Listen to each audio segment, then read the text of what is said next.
आवाज उठाई और आज फिर से एक बार आईएसएफ के लीडर वो यहाँ पर कुछ लोगों के साथ अपनी आवाज को बुलंद कर रहे थे कि ये हावड़ा बेलियस रोड की रास्ता को बनाया जाए। जैसा कि हम सब जानते हैं आने वाला ईद है, रमजान के बाद ही ईद है। इस वक्त पे इस रोड का सही होना উচিত। এই পুলিশকে বাংলার মানুষ ছেড়ে দেবেন না, পুলিশের চামড়া তুলে নেবে বাংলা নিয়ে, এটা উচিত ছিল। বাংলার মানুষ ওনাকে মমতা বন্দ্যোপাধ্যায়কে পুলিশ মন্ত্রী হিসেবে মানে না। আমরা মনে করি বাংলায় কোনো পুলিশ মন্ত্রী নেই, মন্ত্রীহীন পুলিশরা চলে বেড়াচ্ছে, ঘুরে বেড়াচ্ছে। আসলে পশ্চিমবঙ্গে 2011 সালের পর তৃণমূল নেত্রী মমতা বন্দ্যোপাধ্যায়ের নেতৃত্বে পুলিশ প্রশাসনের সহযোগিতা নিয়ে বাংলার মাটিতে একাধিক অশান্তি, অত্যাচার, অন্যায়, নিপীড়ন, বিভিন্ন রকম ঘটনা ঘটেছে। পুলিশকে সঙ্গে নিয়ে পুলিশের মদতে অপরাধীরা এইসব কাণ্ডগুলো ঘটায় বা ঘটিয়েছেন আগে। পুলিশের সমর্থন না থাকলে, পুলিশের মদত না থাকলে, সরকারের সমর্থন মদত না থাকলে অপরাধীরা মুক্ত কণ্ঠে মুক্ত হস্তে কখনো কোনো ঘটনা ঘটাতে পারবেন না। পুলিশ প্রত্যেকটা অপরাধীর তথ্য পুলিশের কাছে আছে। কারা এলাকায় গুন্ডামি করছেন, কারা এলাকায় বম বাঁধছেন, কারা খুন সন্ত্রাস করছেন, কারা ধর্ষণ করছেন, কারা বোমাবাজি করছেন, কারা মোবাইল চুরি করছেন, ছিনতাই করছেন, এই সমস্ত ঘটনাগুলো পুলিশের নখদর্পণে এবং পুলিশের কাছে প্রত্যেকটা ঘটনার সঠিক তথ্য রয়েছে। কিন্তু পুলিশকে প্রত্যেকটা দিন গেলে, প্রত্যেকটা মাস গেলে অপরাধীরা অপরাধের ভাগের টাকা যে পায় সেই টাকা পুলিশকে ভাগ দেয়। সেই টাকা পুলিশ আবার কালীঘাটে দায়িত্ব সহকারে অ্যাম্বুলেন্সে করে পৌঁছে দেয়।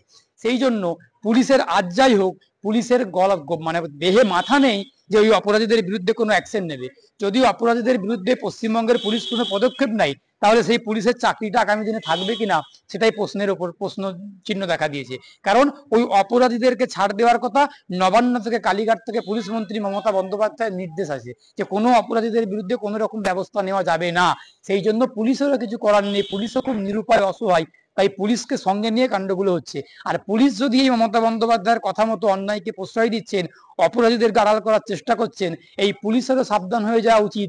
এই পুলিশকে বাংলার মানুষ ছেড়ে দেবেন না, পুলিশের চামড়া তুলে নেবে বাংলার মানুষ গণতান্ত্রিক ভাবে। আর এই পুলিশ কখনো যদি সাবধান না হয়ে যায় তাহলে পুলিশেরও আগামী দিনে বিদায়ী ঘন্টা বেজে যাবে। বাংলার মানুষ গণতান্ত্রিক পদ্ধতিতে এই পুলিশকে মেরে এই গণতন্ত্রের মাটিতে গণতান্ত্রিক কবর দিয়ে করে বাংলাতে একটা সাম্প্রদায়িক দাঙ্গা লাগানোর চেষ্টা দীর্ঘদিন ধরেই করে আসছেন এবং তারা কিছুটা সফল। অতীতে আমরা দেখেছি একাধিক সাম্প্রদায়িক দাঙ্গা বাংলার মাটিতে সংগঠিত হয়েছে। তো সুতরাং সেই যে একটা সাম্প্রদায়িক দাঙ্গা, এর পেছনে বিজেপির যারা ভুয়ো হিন্দু তারা যুক্ত আছেন, আর তৃণমূলের কিছু ব্যক্তিত্বরা যুক্ত আছেন। এই তৃণমূল এবং বিজেপি মিলেমিশে একসঙ্গে দাঙ্গা লাগানোর চেষ্টা করছেন। তারা কিছুটা হলেও সফল হয়েছেন এই ক্ষেত্রে। আমরা ধুলাগড়ে দেখেছি, আমরা বাদুরিয়ায় দেখেছি, আমরা আসানসোলে দেখেছি, একাধিক ঘটনা দাঙ্গা ঘটেছে। সেই পরিপ্রেক্ষিতে সেই ধারা এখনো পর্যন্ত বিজেপি এবং তৃণমূল অব্যাহত রাখার জন্য ইমাম সাহেবের ঘর ভাঙচুর করেছেন। এই ঘর ভাঙচুর করার নিন্দা করছি এবং আশা করছি প্রশাসন খুব কড়া পদক্ষেপ নেবেন এবং খুব দ্রুত আইনি পদক্ষেপ নিয়ে অভিযুক্তদেরকে চিহ্নিত করে গ্রেপ্তার করবে।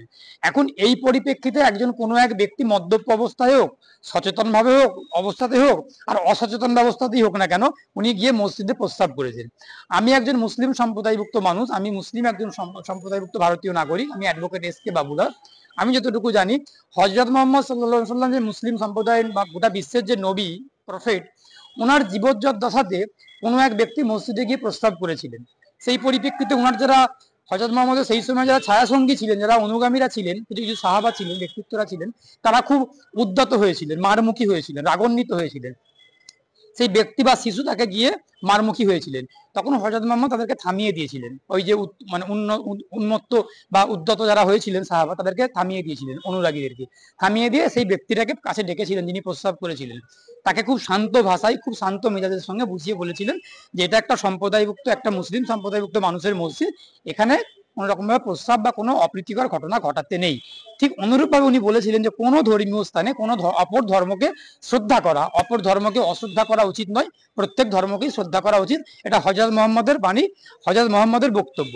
সেই বক্তব্যের রেশ ধরে ওই যে আপনি জায়গাটার নাম বলেন, বারুইপুরে কোনো এক মসজিদে প্রস্তাব করেছিলেন, ওই এলাকার যারা মুসলিম সম্প্রদায়ভুক্ত মানুষজন ছিলেন, মুসলিম সম্প্রদায়ভুক্ত নাগরিকরা ছিলেন, তারা অত্যন্ত সচেতনতার সঙ্গে, অত্যন্ত দক্ষতার সঙ্গে খুব ভালো একটা পরিচয় দিয়েছেন।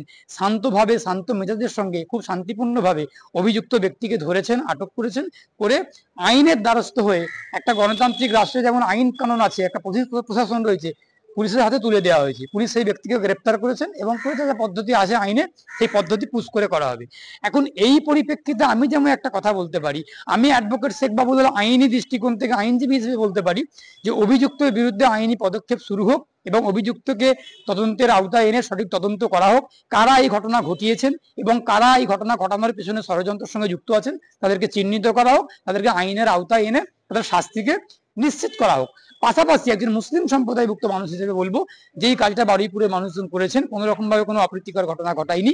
কারণ বিজেপি এবং তৃণমূল চাইছিল যে একটা ঘটনা ঘটুক, ওই ব্যক্তিটাকে মারধর করুক, করে এবার এরা বিজেপি প্রচার করবে হিন্দু ছেলেকে মেরে দিয়েছে, খুন করেছে বিজেপি মুসলমানদের ছেলেরা, আর তৃণমূল প্রচার করে বেড়াবে কি যে মসজিদে প্রস্তাব করেছে হ্যান ত্যান বলে একটা মানে ডামাডোল পরিস্থিতি তৈরি করে সাম্প্রদায়িক দাঙ্গা লাগিয়ে রাজনৈতিক ফায়দা নেওয়ার চেষ্টা করবেন। কিন্তু মুসলমান সম্প্রদায়ভুক্ত মানুষের শুভ বুদ্ধির চেতনা হয়েছে, শুভ বুদ্ধির উদয় হয়েছে, তারা কোনো রকম কোনো অপ্রীতিকর পরিস্থিতির মধ্যে যায়নি, তারা কোনো রকম অশান্তির মধ্যে যায়নি, তারা অভিযুক্ত ব্যক্তিকে উদ্ধার করে আটক করে পুলিশের হাতে তুলে দেওয়া হয়েছে। কিন্তু এখানে ঘটনা একটা খুব বড় হতবাক হচ্ছে আইনজীবী হিসেবে, যারা আগুন লাগালেন মেয়র সাহেবের বাড়িতে, সে যেই হোক না কেন, সে হতে পারে তৃণমূল, হতে পারে বিজেপি, হতে পারে সিপিএম, হতে পারে আইএসএফ, যে কেউ হোক না কেন, তারা অপরাধী। তাদেরকে এখনো পর্যন্ত চিহ্নিত করতে পারলেন না, তাদেরকে এখনো পর্যন্ত গ্রেপ্তার করতে বা আটক করতে পুলিশ পারলেন না। এটা পুলিশের চরম ব্যর্থতা এবং এটা পুলিশ মন্ত্রীর চরম ব্যর্থতা। আর কতবার বলবো যে পুলিশ মন্ত্রী ব্যর্থ, আর কতবার বললে পুলিশ মন্ত্রীর বিরুদ্ধে সমালোচনা করলে, পুলিশ মন্ত্রী মমতা বন্দ্যোপাধ্যায়ের নিন্দা করলে, আর কতবার বললে উনি পদত্যাগ করবেন। সুতরাং আর পদত্যাগের কথাটা বলছি না, পদত্যাগ তো ওনারা অনেকদিন আগে করে নেওয়াটা উচিত ছিল। অ্যাডভোকেট সাহেব, আমরা দেখলাম যে বারাইপুর বিন্দাখালীতে একটা মসজিদের ইমাম সাহেবের বাড়ি কিছু মানুষ ভেঙে দিয়েছে। স্বাভাবিকভাবে ইমাম সাহেব অল্প মাইনে খুব কষ্ট করে সেই বাড়িটা তৈরি করেছে, কিছু মানুষ যারা ভেঙেছে তাদের বিরুদ্ধে মামলা করেছে। তারপরে আমরা দেখলাম যে মামলা করার পরে যারা ওই মসজিদটা ইমাম সাহেবের বাড়িটা ভেঙেছিল তাদের মধ্যে থেকে একজন মানুষ মদ্যপান করে মসজিদে ঢুকে এসে প্রস্তাব করে মুসলিমদের যে পবিত্র কোরআন শরীফ সেগুলোকে ছড়িয়ে ছিটিয়ে মসজিদের মাইকে তার ফাঁস ছিঁড়ে দিয়েছে।